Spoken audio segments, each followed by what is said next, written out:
तमाम देखने और सुनने वालों को यूट्यूब चैनल इजी हेल्थ की तरफ से खुश आमदीद।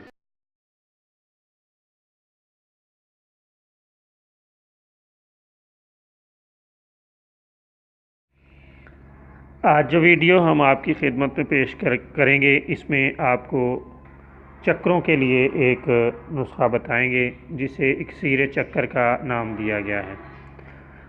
गर्मी से होने वाले सर दर्द के लिए, जिसमें दिमाग को बुखारात चढ़कर चक्कर आते हों, इसके लिए ये नहायत ही मुफीद और आसान टोटका है और फ़ायदेमंद और बहुत ही लाजवाब है।